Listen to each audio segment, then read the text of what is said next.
Welcome everybody. Thanks for coming along to the first meeting of the year. Tonight we have Kevin speaking on apologetics for young people. And I'll hand it over to Kevin. Thank you, Joshua. Yes, tonight I'm going to speak on apologetics for young people. So this is the introduction. So last year we actually included, is the Earth less than 10,000 years old, or is it 4.5 billion years? So there are both biblical and scientific issues that we got discussed during that year. Even so, it was so much that some people got sick of the issue. Much more could have been said, but we're going to give it a rest for this year. So this year, we're going to have several meetings on apologetics for young people and basically cover what are the issues and what we do. So a lot of the information that I'm going to present tonight was actually provided to me by Tom Daly, but he didn't have time to prepare it, and so you've got me. In fact, he is gone fishing, so he's not joining our meeting tonight, so he's missing in action. But anyway, so any deficiencies that you have in this talk, I've ascribed to me rather than Tom. The main resource is a book called You Lost Me, which is Why Young People Are Leaving the Church, is written by David Kinnaman, who is the head of the Barna Group. So I actually found the book very detailed, profound, and I'd recommend it to you as well worth reading. And you'll see it listed in the references at the end of the talk. So the Barna Group is a major research group on faith and culture. And so what I'm presenting is a summary of the main points from the Barna Group, and plus a few of my own thoughts. Insiders and outsiders. So young people were classified as insiders or outsiders for the purpose of this talk. Insiders are those young people who actually come from Christian families, and whereas outsiders are those young people who have little Christian background. I'm basically going to talk about insiders rather than outsiders, so that it's young people from a Christian background. And I'd just like to point out that I am not an insider. I don't come from a Christian background, but nevertheless, I'm presenting the talk. So what in fact happened in my own life was my mother had rejected the Christian faith, and my father was apathetic. But my mother thought that I should actually be exposed to what she had rejected. So she sent me along to a Baptist Sunday school, and eventually I got converted, much to her annoyance and distress. So I adopted what she had rejected. But I was brought up in a non-Christian home. So these are the issues that we're going to look at tonight. Is there a significant decline in Christian youth? What are the causes? And is apologetics highly relevant? And is the current apologetics for young people adequate? And what can we do? That's going to be very brief. So is there a significant decline? The Barna Group is in America, and so they have a bit of a American focus. According to this particular link, which is not the Barna Group, the high attendance for there's a high attendance for teenagers in terms of Christianity, but much lower for college students. So 2/3 of teenagers drop out between the ages of 18 and 22. So it's quite dramatic. In Australia, the largest decrease for young people is the group aged between 18 and 25. And the average age of church attenders is 53. So average church attenders is 53, whereas the average age of the population is much lower than 53. So that just shows that the demographic of people who attend church is older than for the general population. So it gives you an indication that as young people drop out and the people are hanging on are mainly the older people. Of the churches, the Pentecostal churches have the largest growth rate for young people. Within Australia, and I think the same situation is in America, the people who describe themselves as having no religion are growing significantly, whereas the proportion of those who identify as Christian is declining.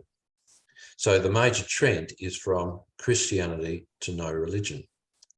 So the conclusion on the decline is this: there is a significant Christian decline in Western cultures. The dropout of young people is a major factor in the decline of Western Christianity. And this is not just a matter of statistics, because each individual is significant. So what are the causes? Just looking through it, there are numerous felt reasons, including the following. Young people believe that the communication is one-sided, that they get told things, but the older demographic is not listening to them. There is a disconnect with apologetics that seems unrelated to the real world. The churches are not safe places to share doubts, and quite often they receive slick answers in response to honest questions. So the answers are not really appropriate or in depth. They're a bit of a wave away. Science and evolution are often portrayed to be in conflict with Christianity. Then there's the general problem of some people perceive there's a lot of hypocrisy in churches, judgmentalism. The church is not meeting their true spiritual needs and is not relevant to their lives. It is not offering them enough opportunities for involvement, growth, and leadership. Then there's a problem of unbelief in church teaching, such as, did Jesus rise from the dead? And are his teachings relevant today? So, as well as this, there's a feeling that the church is not keeping up with change that are occurring in our culture. And some also have negative experiences with church leaders. So that all looks pretty bad, doesn't it? So it's when you put it like that, it looks pretty awful. But this kind of ignores a lot of things that are positive. So if you kind of look through these felt reasons, some of them are expected.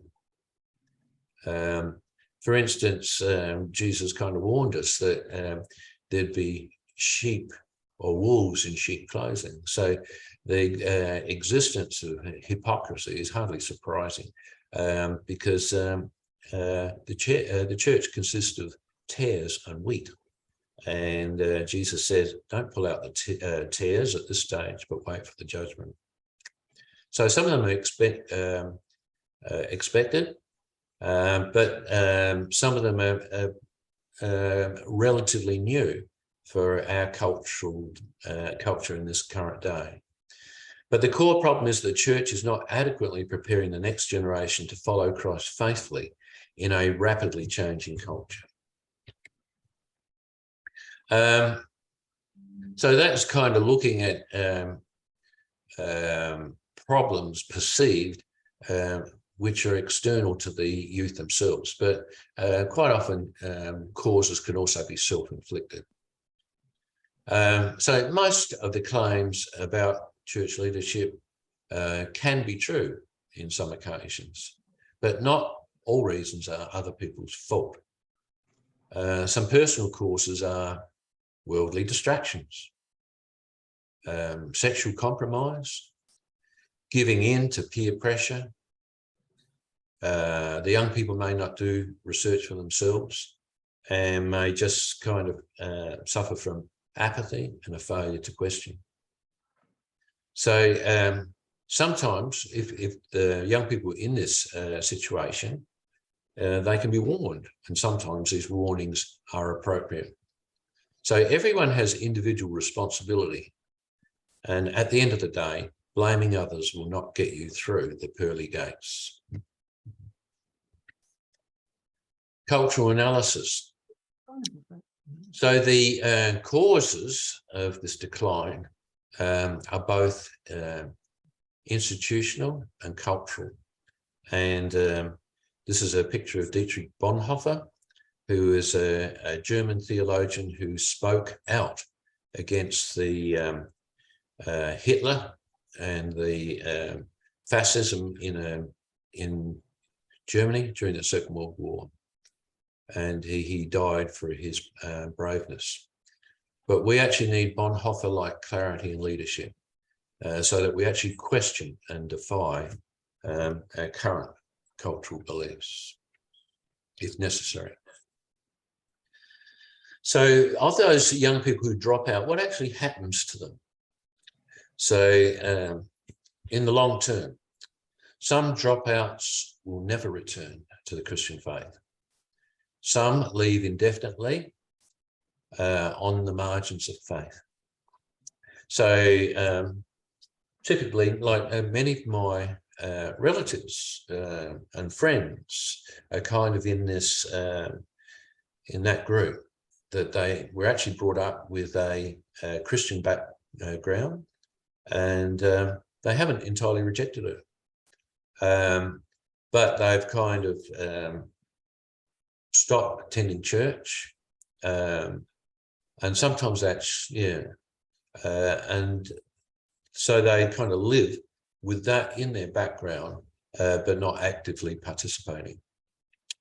And some eventually return to robust engagement. So, so that's what will happen to dropouts. Some never return, some leave indefinitely, but have some sort of residual belief, and some return to robust engagement. And of course, there are those who don't drop out, so who actually remain faithful. So of those who drop out, the Barna Group kind of classified them into three types. One type is called prodigals. So this alludes to the prodigals, the story of the prodigal son in Luke. So they lose their faith and describe themselves as no longer Christian. So this is basically a fundamental rejection of Christian faith. But these are actually the rarest of the type, of the order of around about 10%. Another group that they classify are called nomads. So they walk away from the church, stop attending, but still consider themselves Christians. And so that's a particularly large group. Then a third group are called exiles. So they're actually basically still invested in the Christian faith, but feel that they're actually stuck between the culture and the church. So we're going to talk about these three groups in more detail. This slide shows common insider characteristics, those who are actually brought up from within a Christian home. So most of the insiders struggle more with their experience of church rather than with their faith in Christ. They may have some knowledge about Scripture. So to my mind, they kind of have a Sunday school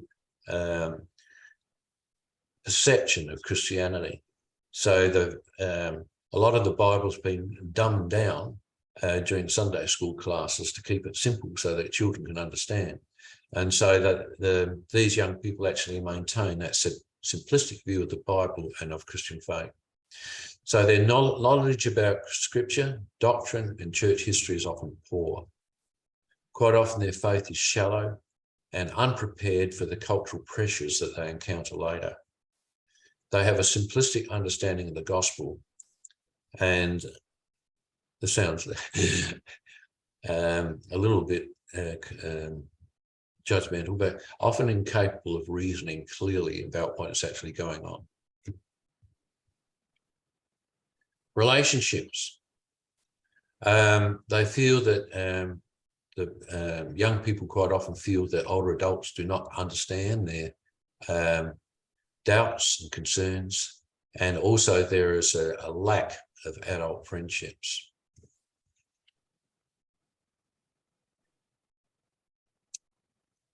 Vocation. So when we talk about vocation, young people are going through the process of determining what they're going to do with their lives. Typically is what sort of career they're going to adopt, what sort of studies they're going to do.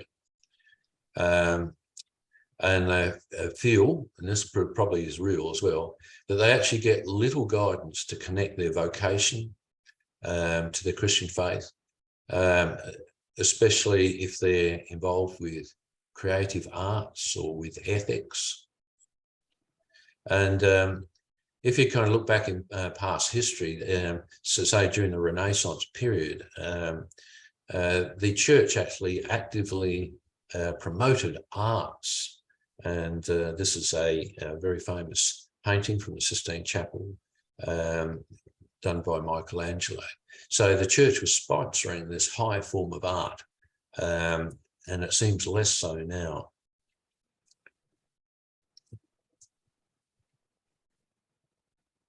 The Barna Group kind of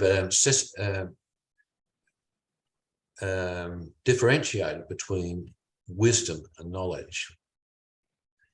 So many people have knowledge, but less have wisdom. Wisdom is not just knowledge about the Bible, it's applying it in our lives in the face of cultural pressures. So there's probably actually a lack of application. So people may have head knowledge, but haven't actually put it into practice. So we're told to be doers of the word. So you can know what 1 Corinthians 13 says. 1 Corinthians 13 is a famous passage about love by Paul, but wisdom is actually applying it. So love is gentle, patient, and kind. You can recite that. It's another thing altogether to be gentle, patient, and kind. So here we have a saying, the best way to gain wisdom is by applying God's word to your life. This slide shows the development stages that young people go through, or often go through. Quite often the spiritual foundations are set in their early teens. If they actually switch faiths, this mainly occurs before the age of 24. And factors that affect this are the pressures of life, such as critical life choices, marriage, financial independence, the career you select. And there's actually a tendency now for this to actually be pushed to later in life because people are now getting married at a much older age than what they used to. Like I got married when I was 22, my wife was 20. It seems extremely young by today's standards. As well as that, young people tend to stay in the family home a lot longer and not financially independent until much later than what they used to be. So disengagement or dropping out may not be the end of their faith, but also it's not ideal as well. And the dropout rates, and people who kind of look at it, some people deny that it's a really big issue, and other people are alarmists. The sky is falling, but it's probably better to actually see what the data says. So if you kind of look at the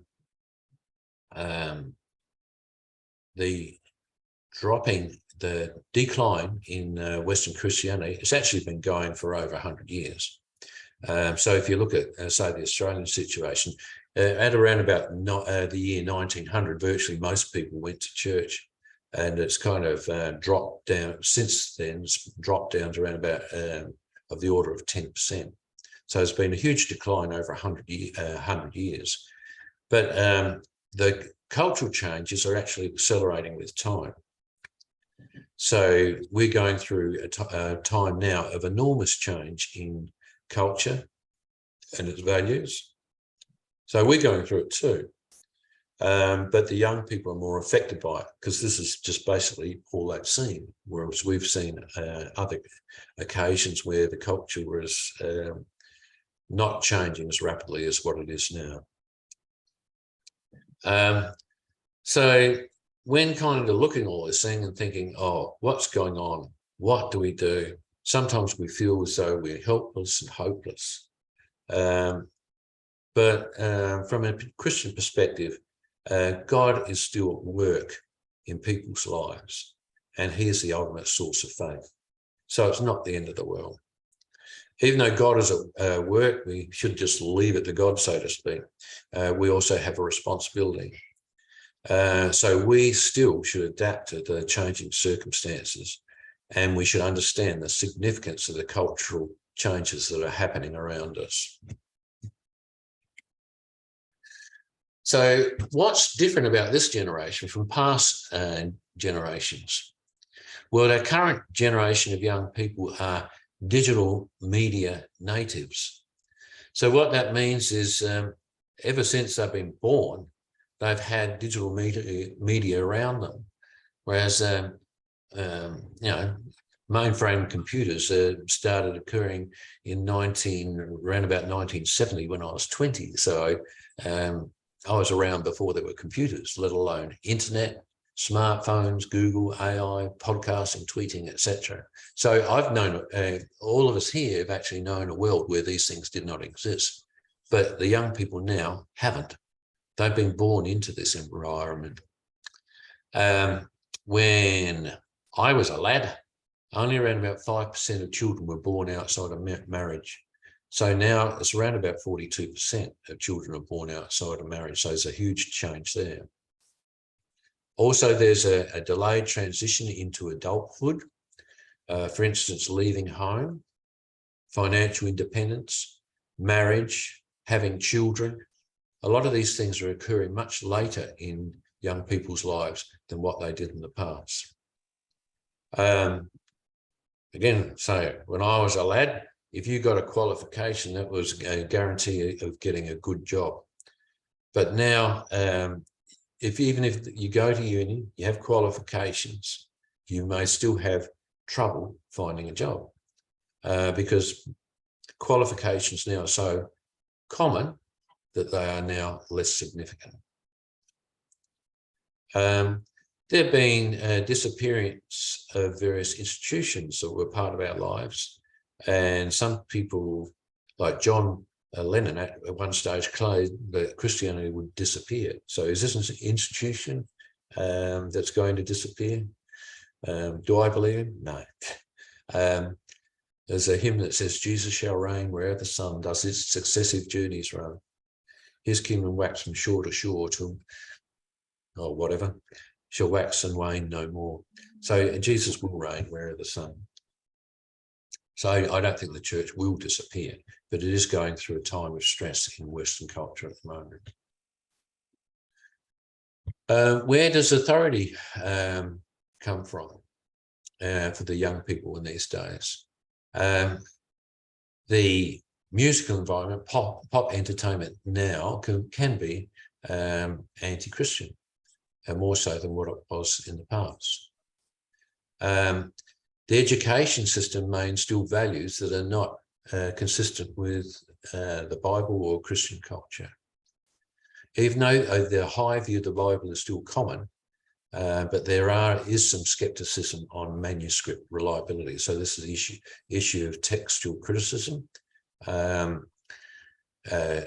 Bible translations or the texts that we have, were they what the authors actually wrote, or have they been changed? So there's skepticism on that, but whether it's actually true or not is another issue. Public morality questions are reframed to avoid debate. So there's actually a repression of dissent to the public morality that's often assumed. There's general apathy towards Christianity. There's trust in church authority has been undermined by all the publicity associated with sexual abuse.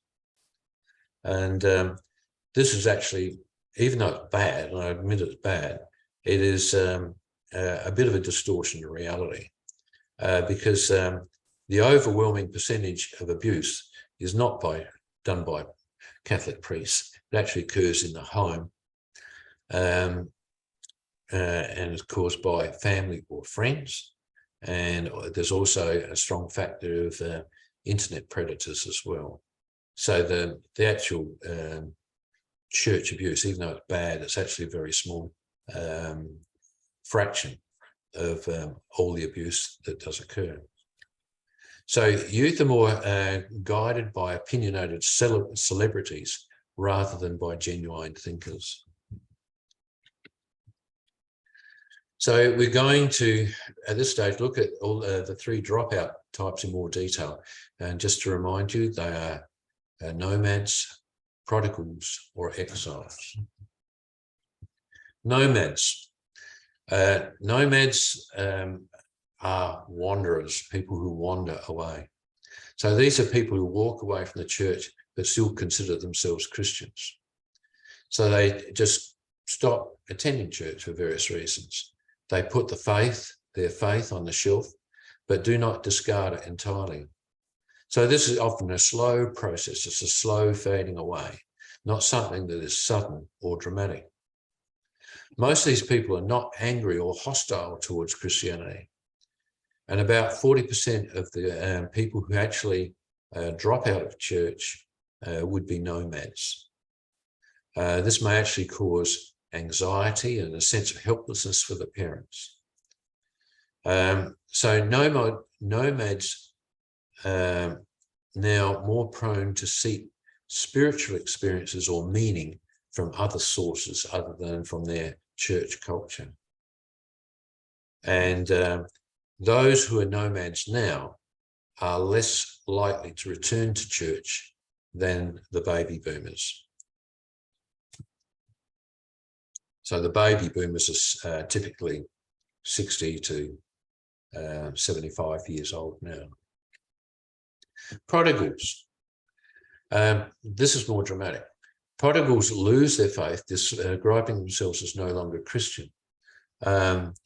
This includes atheists, agnostics, those who identify as having no religion, or those who completely switch their religion.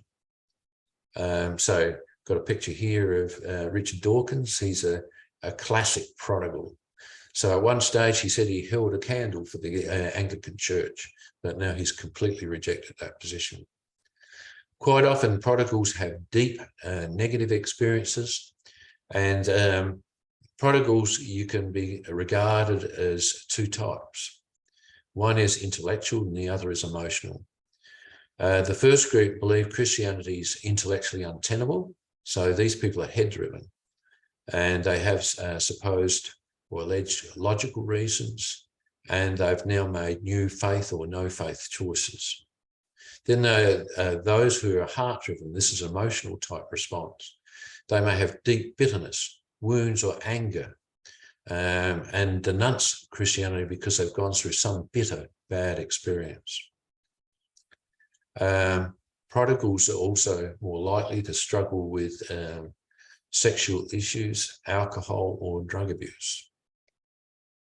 They have negative perceptions of Christians and Christianity and have no intention to return. Even though this rejection may cause anxiety within their family, they're aware of the impacts on their parents, but they feel that they have broken the shackles of their faith. So nomads quite often are lukewarm, whereas the prodigals run hot or cold, so they have quite a violent reaction. But nomads are far more common than prodigals. Exiles. Exiles are still invested in the Christian faith, but feel stuck between culture and church. They often have a a frustrating church experience, even though they are still committed to the Christian faith. So the reason they're called exiles is because it's analogous to the story of Daniel and his friends when they were in Babylon. So how do I live in Judah when it has been overrun by Babylon? How shall I sing the Lord's song in a strange land? So the Jewish exiles in the time of the when Nebuchadnezzar sacked Jerusalem and migrated the people to Babylon. So these Jewish exiles are model of the church today for this exile group. So as well as this, the established church has internalized many of Babylon's values, whereas the Christian should actually be in the world, but not of the world. So this group of exiles is actually the most hopeful group and may point to the future change in Christian directions. This is the profile of the exiles. They don't want to be separate from the world, so they want to relate to the world, so they don't want to live in a Christian ghetto. They want to be connected to the world, and they want to see the best in culture, because not all of culture is bad, some of it's good. They are skeptical of institutions, but still engage with them. So they're in tension. They may have unreliable or infrequent church attendance. And they, like some people believe that God is only active within the church, but they actually sense that God can work outside the church environment. And they may often prefer parachurch ministries rather than direct church involvement. They may feel frustrated with slick or shallow religion. They want something more than a one day a week performance. They want a traditional faith rather than something that's hip or faddish. And they have a strong concern for their peers. They want Christianity related to their vocation. So approximately 10% of 18 to 29-year-olds are exiles. They are often quite thoughtful people, faithful and reasonable. So these three classifications of different dropout types are not black and white, they overlap. And so the differences can often be grey. So people can be partly one and partly another. So what are the causes and nature of disengagement? So that's a pretty hard question to answer. So there's not kind of one or two that kind of stick out and are overwhelming. So there are many factors rather than a few big ones. The reasons can be personal. So they vary with individual. Pedestrian means that not dramatic. They just may be this kind of nagging feeling rather than something that kind of stands out like a bright light. And they may just be perceptions rather than real. People also, and not all that good at self-analysis, so they may be unaware of their own perceptions and don't even understand themselves. Quite often they think that churches are boring and stifle creativity. They may believe that faith and science are incompatible. They may believe that science welcomes questions, but faith does not. They may believe that the church holds repressive sexual values, and they'd rather have more freedom in that area. Quite often Christianity makes exclusive claims for itself, and this kind of conflicts with openness and acceptance of other people's views. And they may feel that the church represses any expression that people may have of doubts.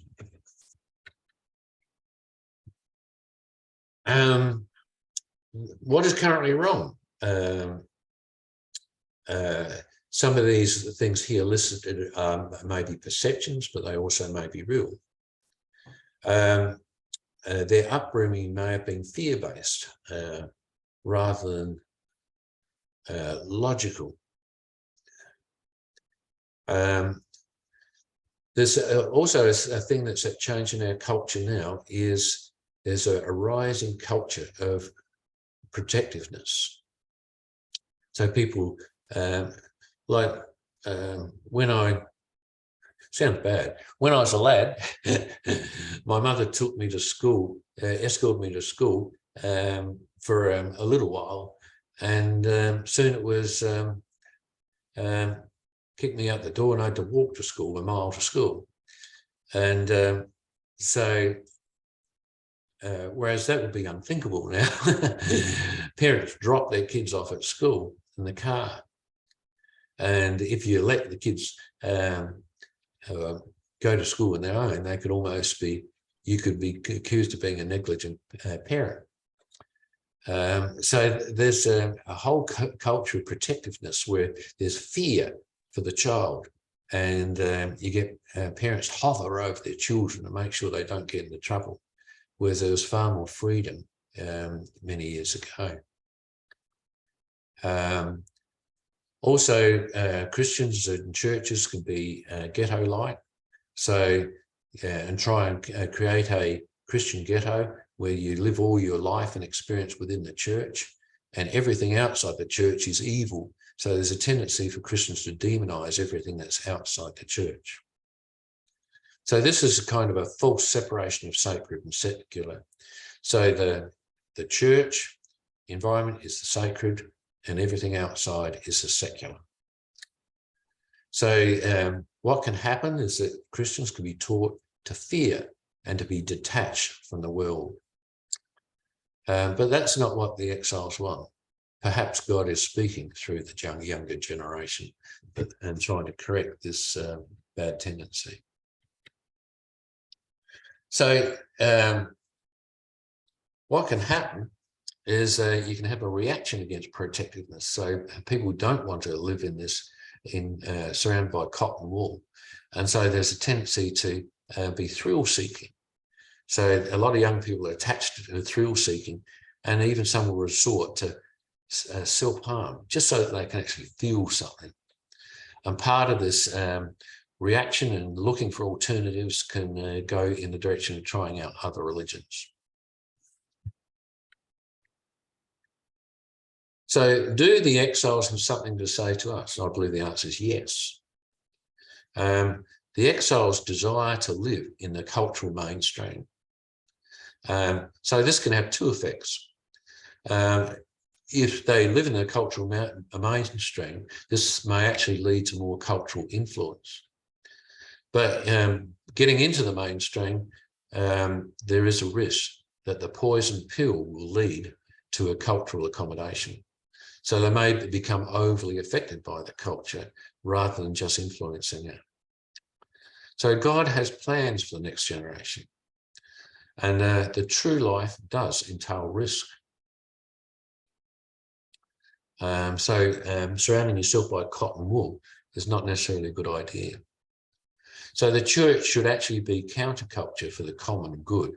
We should be culture makers, not culture avoiders.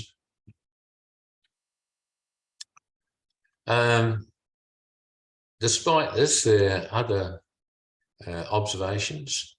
Those who drop out, and even the exiles, can actually be ruthless and superficial. So this is observations from the Barna Group. They may lack a deep understanding of the faith. They may be biblically illiterate. But it's not just young people who are biblically illiterate.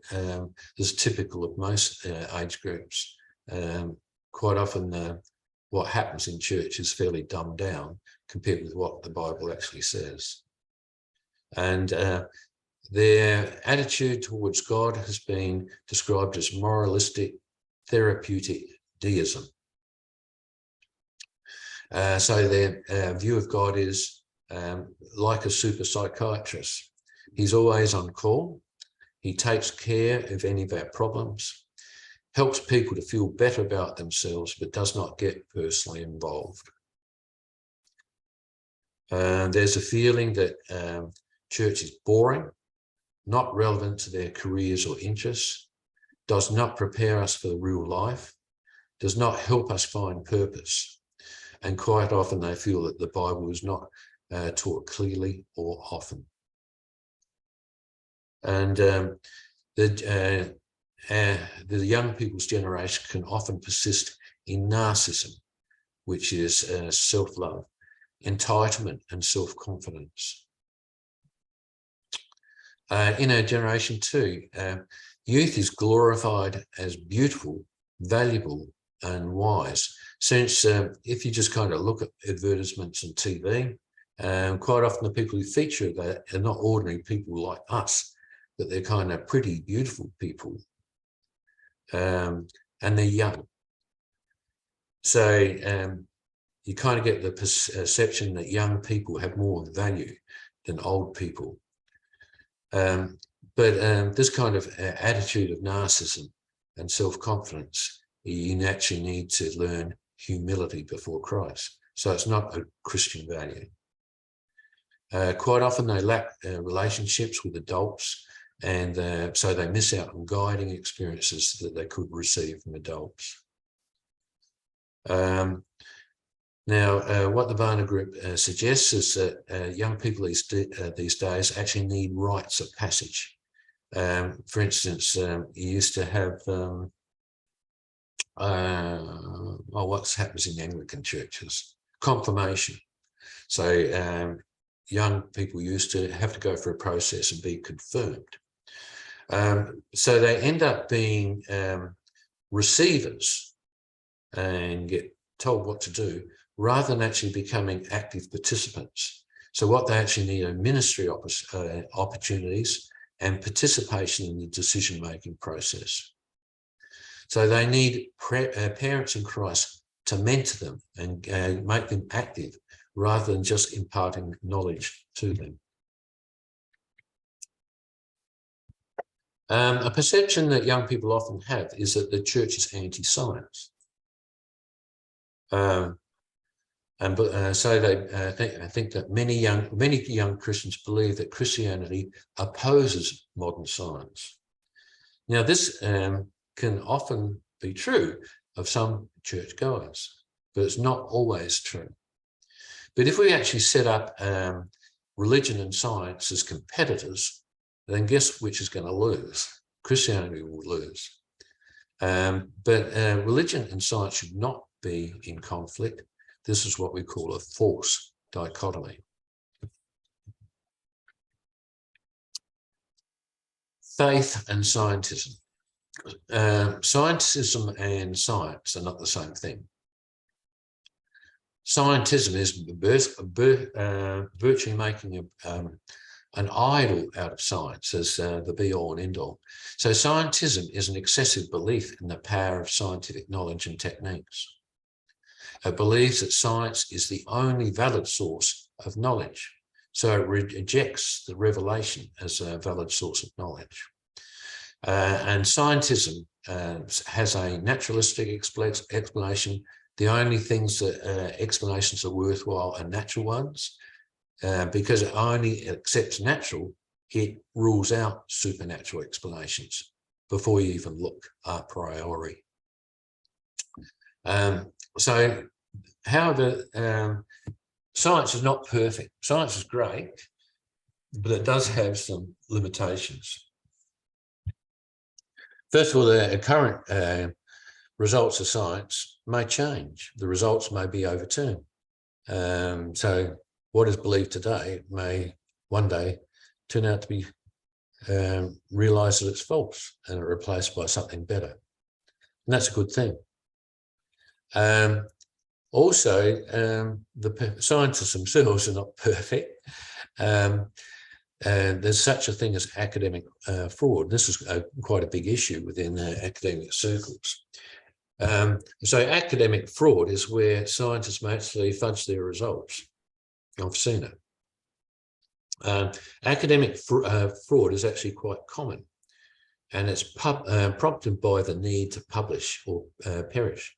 So scientists within a university environment, to maintain their credibility or attract funding, have to go publish, publish, publish. Otherwise, they will not succeed in their career. And so this actually puts pressure on to publish stuff that really shouldn't be. Also, the interpretation of the data can be biased. I remember the head of my department at uni was saying, the first thing you should ask of any research is who's paying for it, because it affects the results. Also, the what you can and can't say or can be a factor. So if you actually dissent from the party line and do something that is too far off the mainstream, that may actually cost you your job. So scientism is not the same as science. It's not even scientific. Scientific is a non-scientific claim. And so what scientism claims is actually self-refuting, because it's not scientifically based. It also, all these limitations actually create the problem for the layperson, even the scientists themselves. Which sources of scientific information are trustworthy? That's kind of looking at it pretty in bad light. There's overall, there's a lot of good stuff that goes on science, but there are some problems that do occur.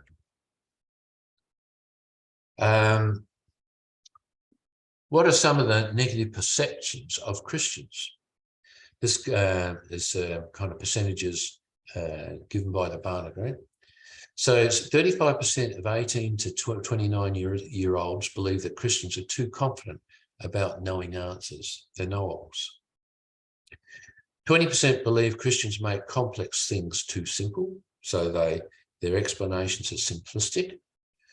29% believe Christians are out of step with the scientific world. 25% believe Christians are anti-science.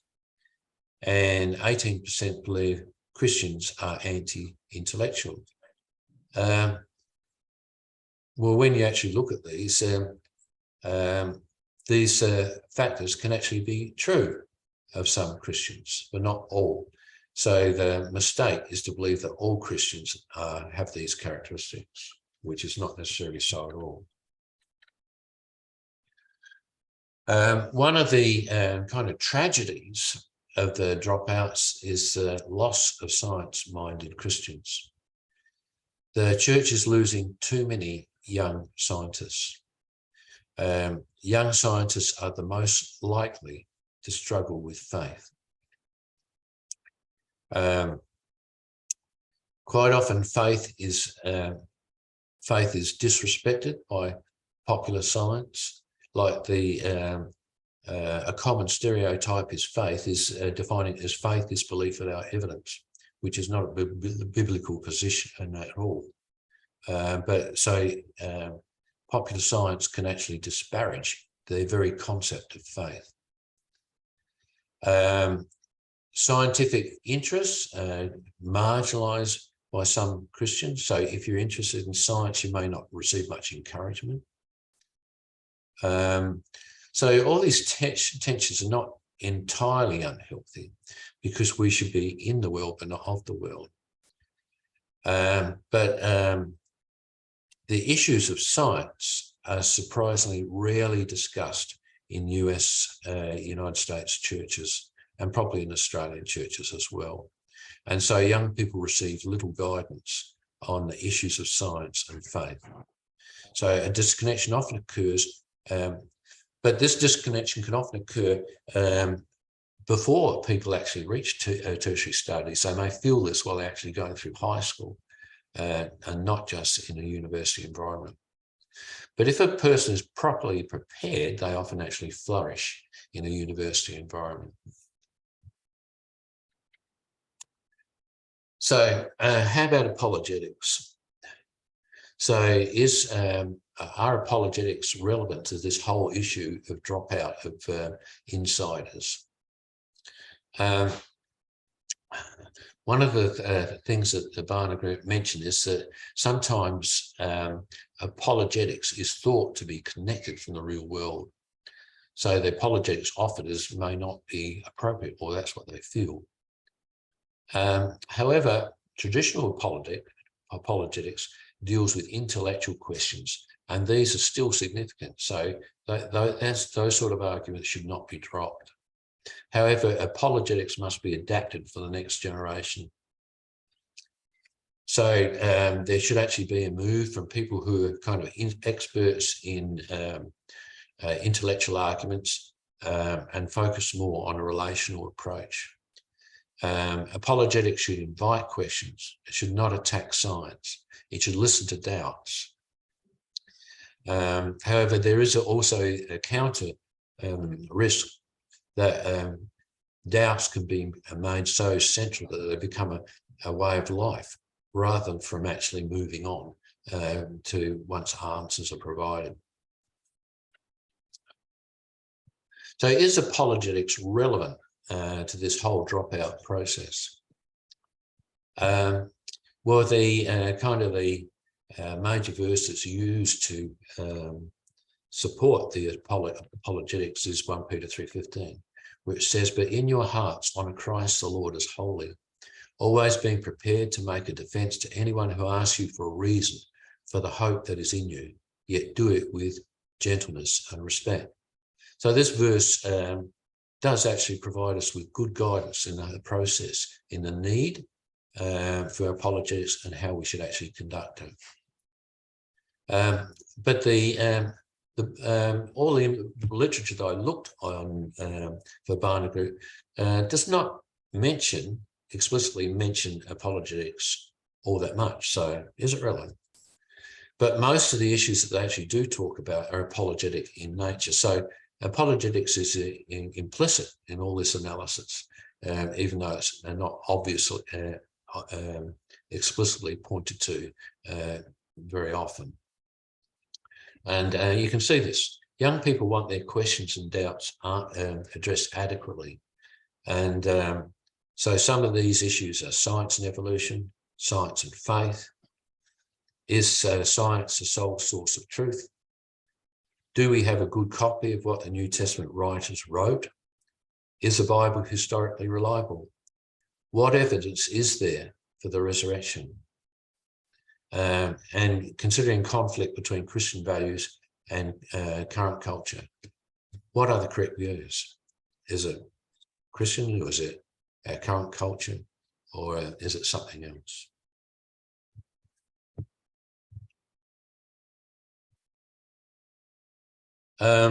So changes are required. Who's going to drive them? It's unreasonable to expect that pastors of churches are going to be the main drivers for future change, because they're overloaded. They've got many other concerns, and so this would just be one additional extra one that they can't fit in. So it's just beyond the capability, the load level or capability of the average pastor. So pastors do not have the required breadth of knowledge. The load actually needs to be shared with lay people who have the appropriate interests and expertise. And also the young people need to be self-starters themselves. So they need to be taught how to think and research for themselves. So what's a biblical perspective? There's kind of our responsibility towards the young people. So Christians within the church bear responsibility towards our young people. And you have this dire warning. Whoever causes one of these little ones who believe in me to sin, it will be better for him if a great millstone were hung around his neck and he were thrown into the sea. That's pretty graphic and scary, isn't it?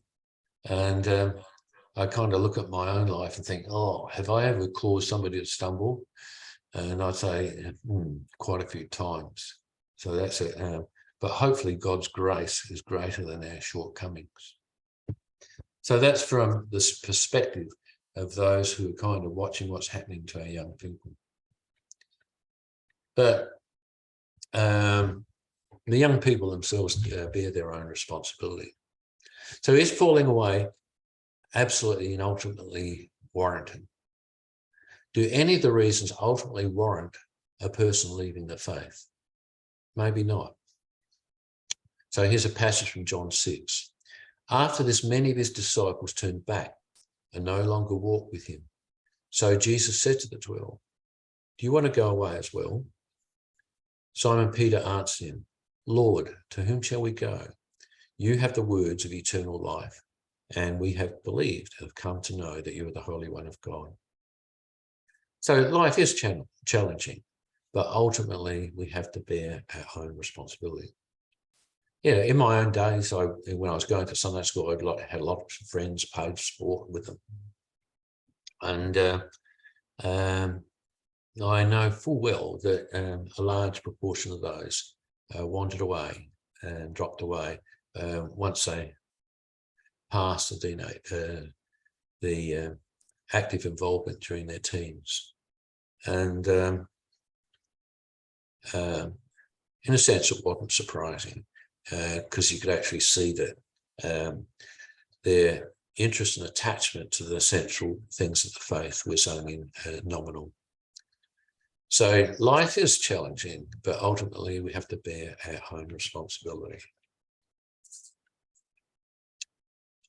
Now, a lot of this talk's been extremely negative, looking at all the things that are going wrong. But I've only summarised half the book. So the first half of the book mainly looks at the negative, and the second half of the book has 50 positive suggestions. But we don't have time to cover this in this talk. But they actually are implicit in the negative remarks are given. So if you see what is wrong, it also is a pointer to how things could be addressed. But we're going to cover this more explicitly in the next meeting. The original plan that I actually published was going to have Kylie Cook, who's a young 15-year-old, present the Kalam cosmological argument. But her mother kind of rang me the other day and told me she has a clash, so she can't do it next meeting. So we're going to have to defer that. So this is what we're going to do instead. So we're going to actually look at the positive suggestions that have come out of the negative things that we've actually looked at tonight. So here are the references that were the basis for a lot of the material I've presented. There are many sites on this issue about the dropout rate of young people and why it's occurring. But Barna.com is quite a good site on the whole issue. So they've actually done some serious research on it. And their central book that I use is a book called You Lost Me, Why Young People Are Leaving the Church. And it's written by David Kinnaman. And David Kinnaman is the Chief Executive Officer of the Barna Group. Other references that I haven't looked up yet, but I've kind of got the material, is So the Next Generation Will Know by Sean McDowell and Warner Wallace, and Faith for Exiles, also written by David Kinnaman and Mark Matlock. So that's actually looking at the dropout group called Exiles that I've talked about in this talk. So that's about it for me. But as far as the formal presentation is concerned. But during the talk, I gave an example list of what are causes of Christian youth dropouts that you have that were given, but what are some of these that you have noticed, and which these are kind of the church's responsibility, and what are of these are personal responsibility, and also what actions do you think? So before we actually look at research, what actions that spring to your mind that may actually lessen this occurrence of insiders dropping out from their Christian involvement. So I will stop sharing and hand it back to you people for your questions and comments. I posted something in the chat, which is my, I guess, notes from this presentation. And the main points were, it strikes me that this is a particularly Western issue. The church is growing elsewhere around the world, but not in the West. I've just been reading a couple of books by Mary Eberstadt, who links the decline in faith to the decline of the family, and pushes it even further by saying that young people are lost and they express rage, and that also she ties back to the decline of the family. It seems to me that in the West, we have affluence and unfettered freedom, and that seems to be a particularly Western issue. And from my experience, preaching tends to emphasize exegesis and little or shallow application. And I think young people are uncritical of social media opinions. They tend to group together under the various identity politics. And lastly, I think that genuine apologists are rare, and I would rate people like John Anderson, who has conversations with interesting thinkers, John Lennox, Os Guinness, and the latest one is one called Chris Watkin, who is at the Monash University. Anyway, that was my notes from the presentation. All right, that was Charles Lakos who was giving this summary. Could you actually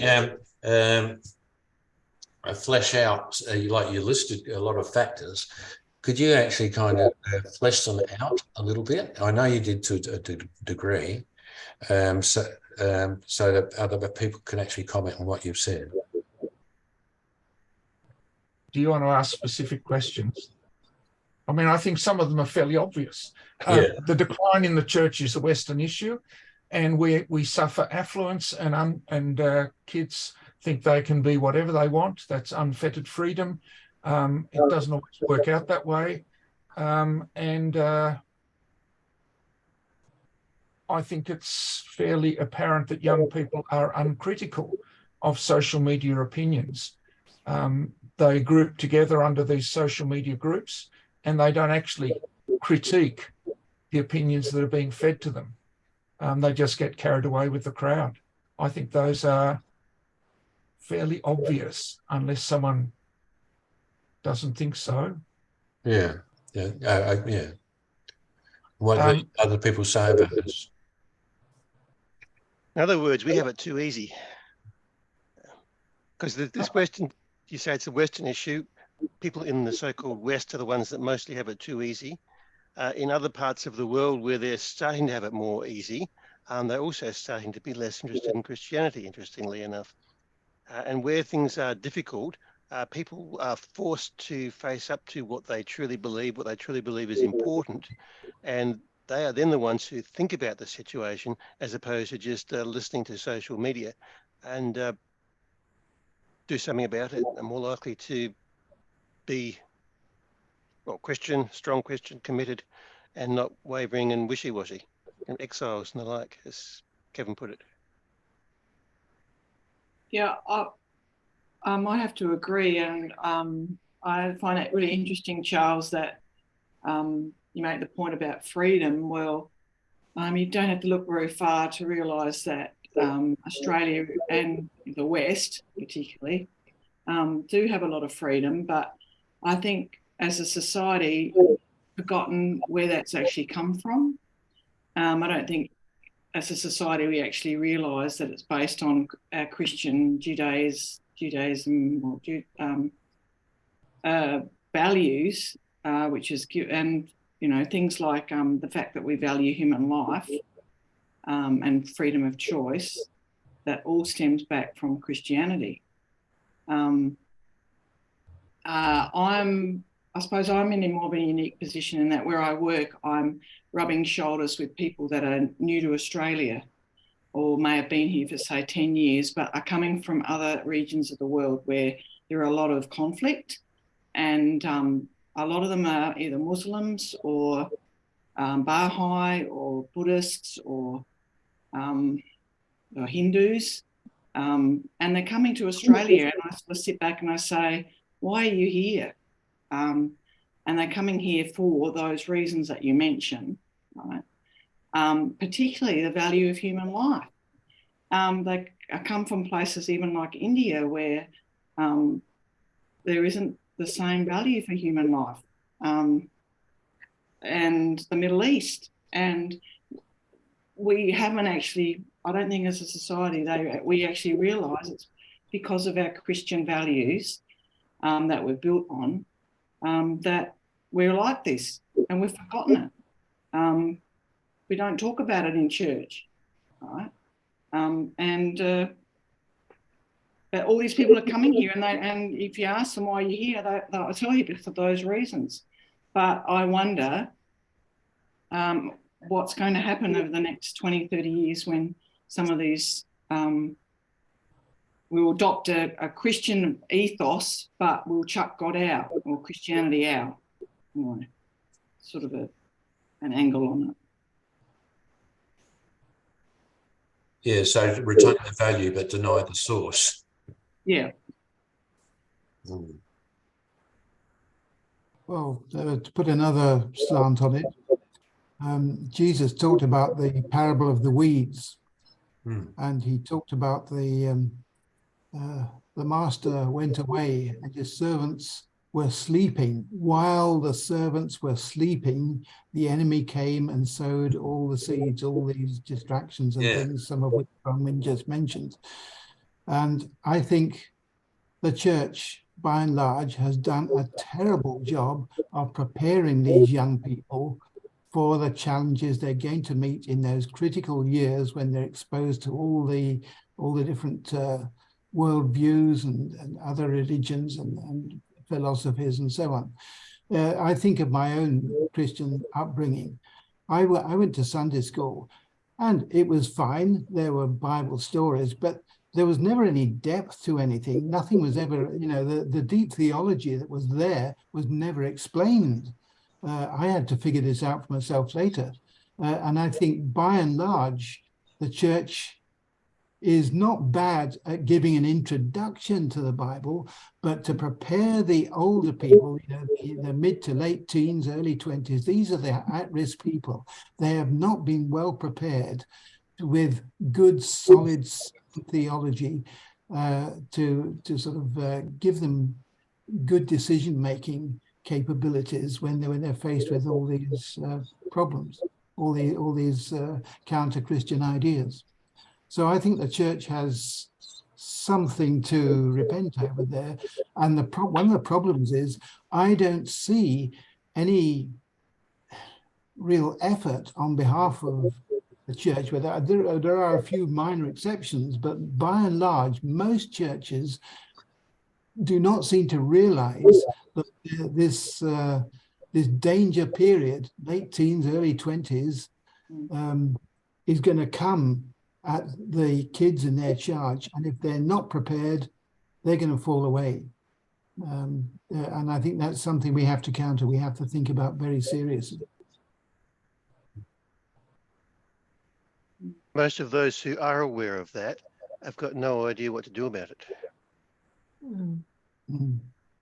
Or are so set in their ways and giving,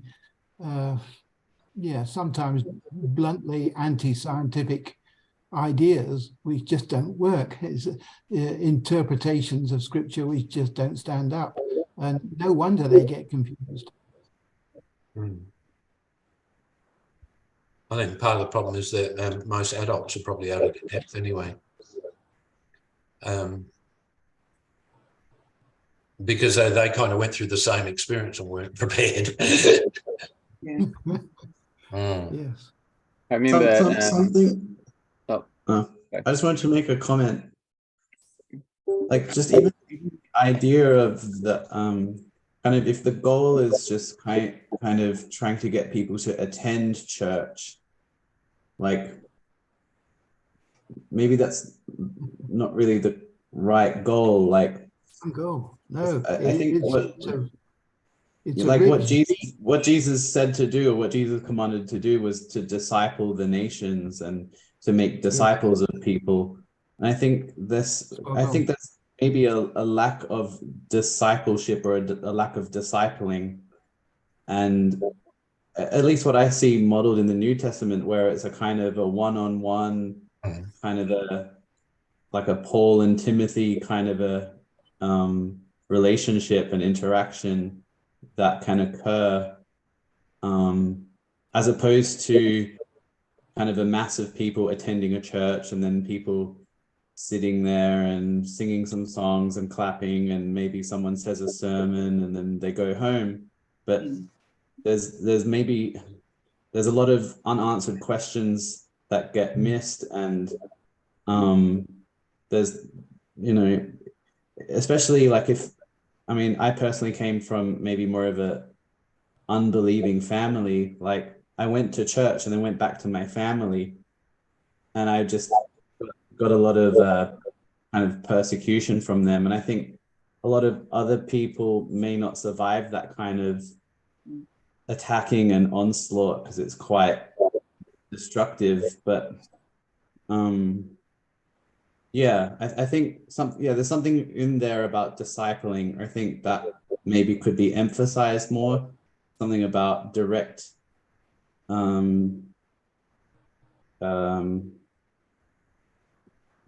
like Paul the Apostle said, like, I am concerned for you until Christ is formed in you.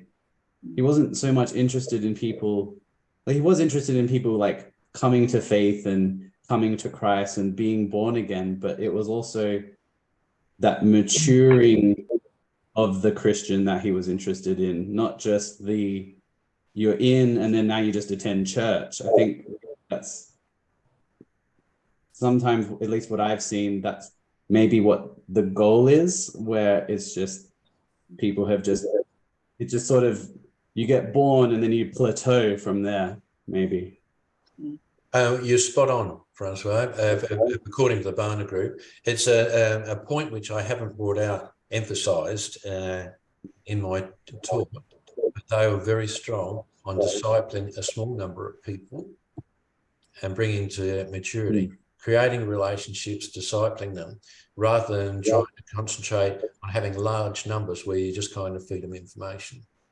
So the Barna Group was saying virtually exactly the same thing that you just said. Because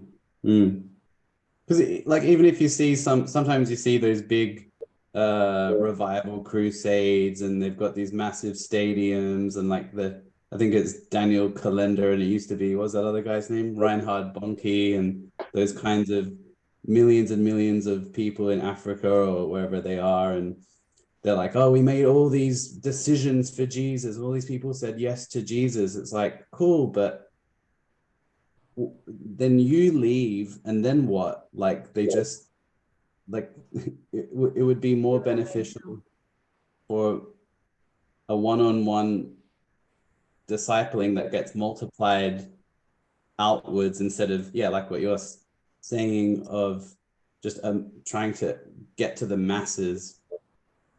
I think it needs like more directed. Francois, you remind me very much of some churches I've been to in Africa, and the contrast between there and here. In Africa, it's not like sermons trying to teach you something. It's actually living the church. It's actually getting everyone in the church engaged in evangelism and planting churches, and is not talking it's not ministry to children, it's ministry with children. The children are actually engaged, and they go and do it and pray for people, and they recover, and that sort of thing. We just don't see it here. There's a very different way of doing church we have Yeah. here. And our way isn't working too well. Yeah, the big problem with Francois' way is that it requires all of us to get involved. And so few of us are actually prepared to get involved. So therefore, the few that are have to try and aim a bit bigger. Mm. Of course, we should all be getting involved. That's the whole point of it, but it doesn't happen. Mm. I never gravitated much to Sunday school teaching because I hated craft.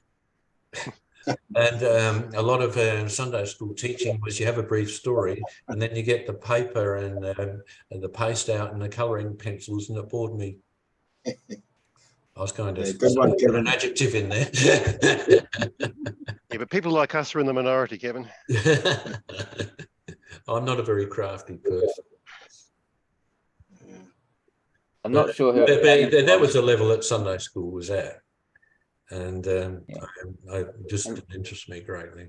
I'm not sure where the saying came from, but I remember asking some questions of some friends and people, and they sort of had these, like when you talk about slip comments, asking about the nature of God and why he does some of the things that he does. Some of these sort of questions that everyone struggles with, problem of evil and whatnot, and there's plenty of questions out there that are hard to answer. And I've got this vivid recollection of a handful of people that used to just answer every hard question with, a God that's worth worshipping isn't a God that we should be able to understand fully, or, to understand or to seem to logic out in our own mind. And that always, like, I sort of thought, okay, it seems reasonable, but now that I think about it, it's like that does seem like a cop-out answer for everything. If we can't explain it, or if it seems wonky, then it's just, oh, God's too hard to understand, too complex. But you could say that about any religion's God, right? I mean, we could say, well, why did Muhammad do some of the things that he did? Well, a God that's, worth worshipping is we shouldn't be able to understand him so easily. You could say the same about every other, religion or anything like that. It's almost like it's the wild card, and I struggle with that a little bit. If that makes sense. There is validity to it, but one of the things I found when I was preparing on the Christian roots of modern science a couple of years ago was just how those early scientists were convinced that God had given them brains and intellects and put them in a world that they were designed to investigate, to seek out, to try and learn what's going on. And yet any God that is worth worshipping has got to be bigger than we are able to comprehend. But we believe in a God who created us in his image to be able to seek out the answers to these questions. And we need to accept that we're never going to get all the answers, but we're supposed to be looking for them. And we need to be looking at answers which are far deeper than what we learned in Sunday school. I mean, I just think back to all the stuff we learned, and it's fine for young children to learn the basic Bible stories. What's lacking is nobody came along and said, well, that stuff you learned a few years ago, well, actually, there's a lot more to it than that. And then get into it a bit deeper and sort of explain the theology behind it. That was all missing.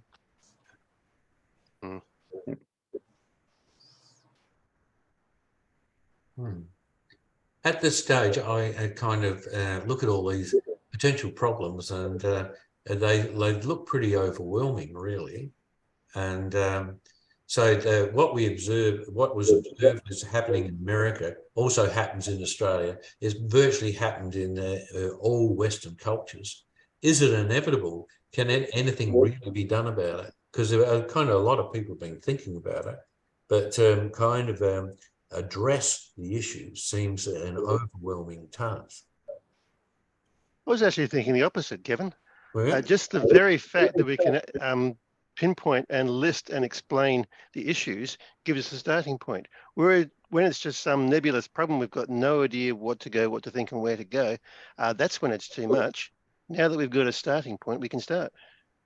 I agree with Brian. Once you've clearly defined what the problems are, and with appropriate prayer and divine help, you can find that there are solutions to it. Yeah, Fine. I think you have to kind of attack those that within your own personal reach. So it's probably you know, what one person can do is pretty limited, but at least it's worth doing. Yeah, but God can help us to do things which are way beyond what we originally thought were possible. That sounds familiar.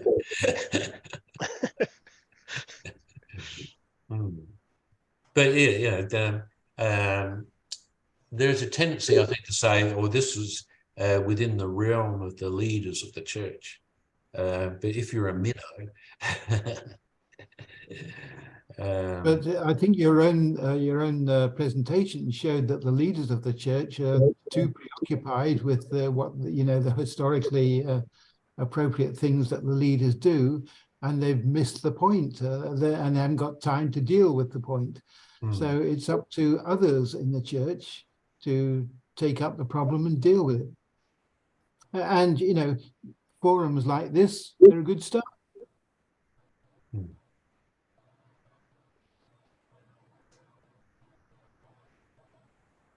There is one other thing.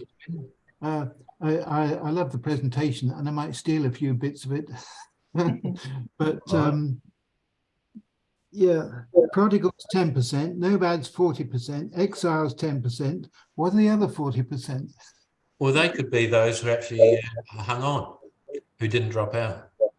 I kind of asked the same question myself, because I can count as well. There aren't many of those. There aren't many of those in our church. I thought maybe the other 40% were just the confused and the grey area. Yeah, the grey area. Yeah, it's a bit of a black and white division, and I guess there are shades of grey. But yeah, I was kind of wondering about the numbers myself as well. I'm the stats guy, and I suppose one of the things I always notice when I'll turn my video on.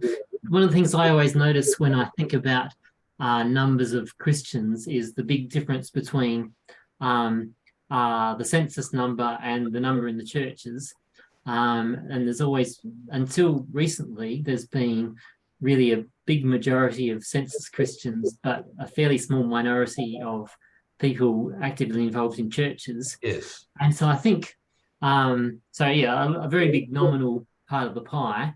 And so when the book talked about nomads, that's kind of the ones that didn't want to say, I don't believe this anymore, but they've sort of drifted into the nominal, what was the majority, and kind of it's the generation after them that can leave faith behind altogether, because it wasn't that big a deal for their parents. Although, I mean that kind of nominal bands, there's going to be a whole lot of variation there as well. Yeah, but a lot of our aunt's relatives, we have a Milton Cousins reunion, and you can bet that a lot of these people actually had a church or Sunday school background and then drifted away from it. But they're not anti. Wow. They're not anti, but then their children themselves have virtually no exposure to Christianity. So the children, so the people our age have some sort of knowledge about Christianity, but it hasn't been passed on, and their children are ignorant. They may not be anti, but they're still at risk, spiritually at risk of Jesus eventually saying, "I never knew you." Correct.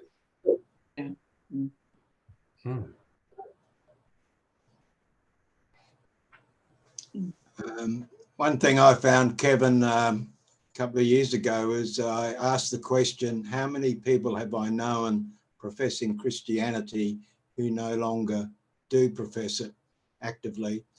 And I went through quite a large list, as most of us have been exposed over the years. And I found my understanding was that there was a big range of reasons when you talk to some of these people. And tonight, what you've done has been excellent. You've identified the fact there is quite a big range. So one of the challenges we have is there's different requirements for different situations. So that is the challenge, but I'm a great believer in the sovereignty of God and the work of the Holy Spirit. So I believe in any group, if God lays on your heart people to pray for or how to approach them or minister to them, we've got to be open to that and try and create the ripple effect that Christians are meant to have. But I'd like to also mention a group I've had a bit of contact with that was very inspiring, and that was in Adelaide here. We've got a Coptic church, which are mainly made up of Egyptian Christians who are here in Adelaide. And they invited me down to talk about building pyramids, and they knew I was interested in Bible research, and they were very open to talk on a whole range of topics. But they said, come along to our open day in History Week. And I said, what are you doing? They said, because it's History Week, we've told our teenage youth group they're to host seminars at the church for any of the public to come and ask questions about Egypt and their Coptic church and what their faith is. So here you had 14 and 15-year-old teenagers actively telling public coming through their big museum they've got down there, sharing their faith, why they're a believer. And the other interesting thing is in the museum is a huge book. It was about 400 millimeters high over the old foot, and it looked like a huge Bible. And I said, what's the book? And they said, it's the Book of the Martyrs. And I said, who are they? They said, we in our church have a tradition of recording all those who died for the faith. We honour them by having their name in the book, and something is said about them, the century they died or what they stood for. And they said, we are a suffering church, and we are taught as teenagers, don't be shocked that you will suffer. Don't be shocked if eventually you might become a martyr, because this is how we survived in Egypt. We were prepared to die for our faith. So they're very inspirational. But what also impressed me is their knowledge about Egyptian culture and history. They knew the dates, they knew the pharaohs' names. They were actively sharing it with other people. So I said to them, I'll have to get our youth group to come down and visit you guys. And I mentioned it to the youth guy, and what did the youth guy say? Why would we want to go and talk to them? Like, it was sort of, you know, what could you learn from them? Because they're different to us. But to me, they were inspirational. Yeah. Well, that's a great example of getting them involved in the ministry rather than being passive. Yeah. And at one of their community events, they invited me down there, and they got all the men, teenagers, old men, all formed a male choir and sung Coptic hymns. They all knew the words. It was a very rousing thing that they did together. And apparently that's part of their culture, that the men learn to sing together to celebrate their faith. I think that kind of comes back to where Charles started it off a bit earlier, that their culture, their background is very different to ours, and they have got that understanding and they haven't lost it at this stage. Yeah, they hang on to it, yeah. Well, as Protestants, we think we know everything, and so we write these people off, don't they? But I think they have a lot to offer.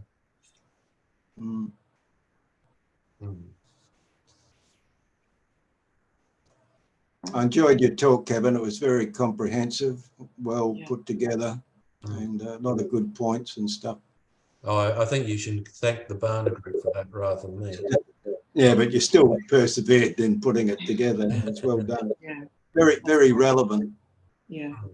Yeah, well, I found a lot of very insightful what they actually found, and so you know, I learned a lot from just reading that book. But when was the book dated? Well, that's a good point. I could look it up. I don't think no, I think it's fairly recent, in the last couple of years.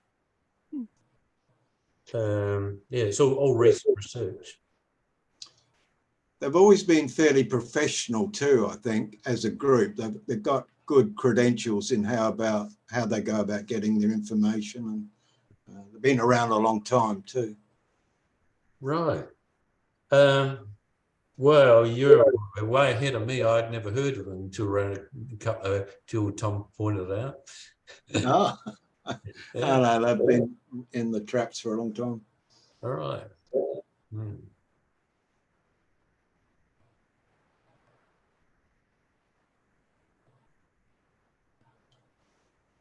Right. Did you want to have we don't have to stretch this meeting out just to fill in the time, but there were, what I asked a question, what do you think were the causes of people falling away in your own experience? The book was 2016. Right, okay. So what's your experience of people drifting away, and what sort of reasons do you think there are associated with it?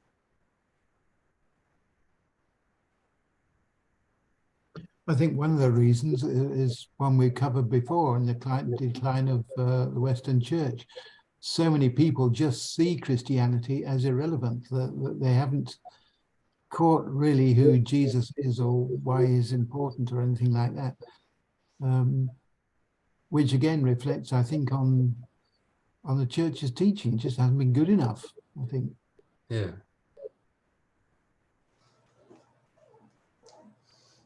Do people find teenagers use the word boring a lot with church? It's boring.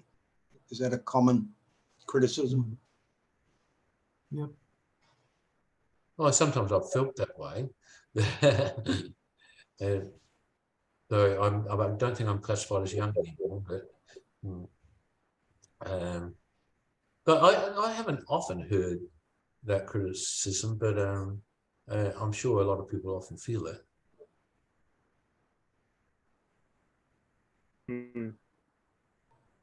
Yeah, I guess people have different needs when it comes to church, don't they? Like some people have intellectual needs and they're looking for the answers, and often they don't get a lot of them. They just get sort of, like you say, wishy-washy sort of responses, and you get scolded for having any sort of questions or doubts, you know.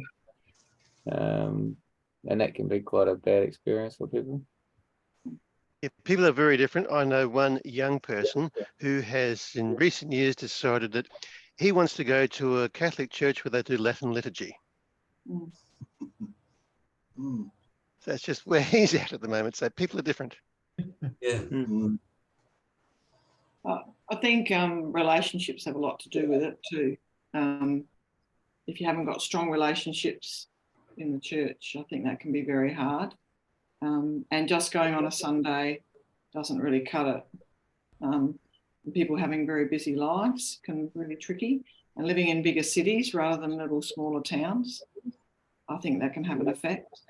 Not knowing everybody, you know, as well, because we're all spread out a bit in the city. One of I think the big issues is for people looking for partners. In Christian circles, for the young adults, that is really difficult. It's interesting, in our group, most of us are men, bar a couple of us women, but I would find it interesting to find out statistically, I think it's the other way around. In churches, most of them are women with less men. Yes. And that puts young women in very vulnerable positions, because where are they going to find a husband or a partner? If they find a partner who's not a Christian, they often get ridiculed or told they won't be allowed to be married in the church because the partner's not a Christian. Now, while I agree in the fact that your partner should be a Christian, it's just around. Yeah, it's just a frustration. It's very easy for a male pastor to stand up there and say women that everyone in it's always good to be equally yoked and find a partner within the Christian faith, but there's not so many men. I've got a son who's still available. Yeah, but it's a real issue. Yeah. Yes. So women are faced more with the likelihood of being single for their lives, I kid you not, than a man. The men have got the picks. Up there at some of the churches that I've been at, there are so many beautiful women and very few, upstanding men. Put it like that. Come along to church. There are 2 girls for every boy.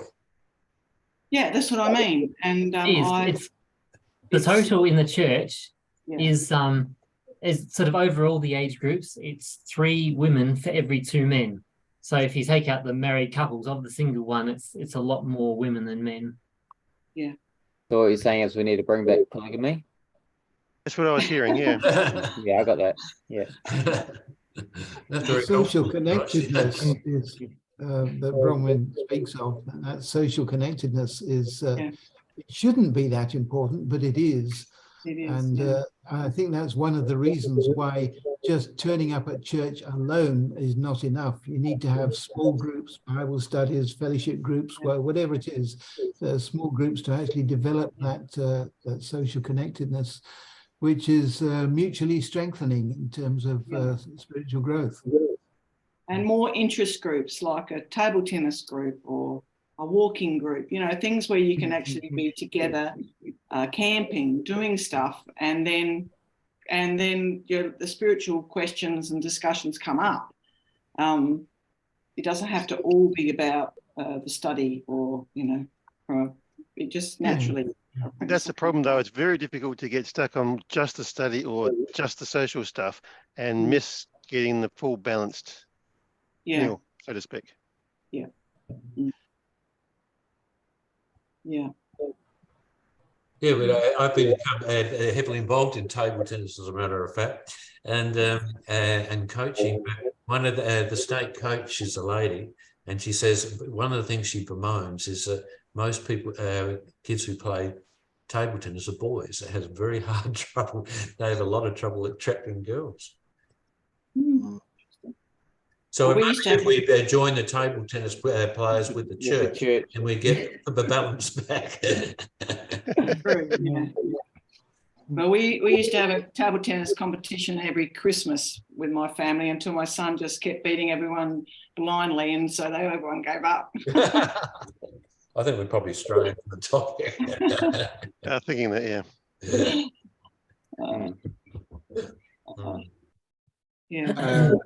One other comment I wanted to make, Kevin, was when I was at uni and made my stand for Jesus at the uni back in the mid-60s, there was not a lot of good Christian literature around that I felt was addressing the needs. But now there's a huge amount of material around, and the access to it now is incredible, whereas back in those days it took ages to find a resource and something in the library and whatever. Now it's all instant and all that. So there's no shortage of material now. It's how that material gets digested and used within the church is I think the challenge. Yeah, there's also information overload because there's so much information available. What do you look at? That's true. Yeah, that's true also. But that applies to everything in life now, I think. Yeah, it does. Overload. Yeah, just stick to TikTok and you'll be fine. TikTok? Why do you say that? I know little about TikTok. Why do you say that? I don't get your joke. Sure. That's because that's what all the young people are doing these days. Yeah. TikTok videos. Oh, okay. I'm living. It's like dumbed down YouTube. Dumbs down YouTube, though. Thumbs down. I think it's YouTube for people with short attention spans. Yeah. Well, I don't think these people will be watching our video because it goes for nearly 2 hours. So. Correct. That's true. All right. we don't have to prolong the meeting. So is there anything that people would like to say before we stop the recording?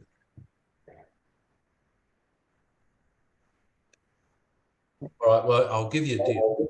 I'll stop the recording, but it doesn't mean you have to leave straight away, okay? So, I'll probably take it. So anyway, to those who are listening, thank you for your attention, and I hope that what you've heard today is helpful.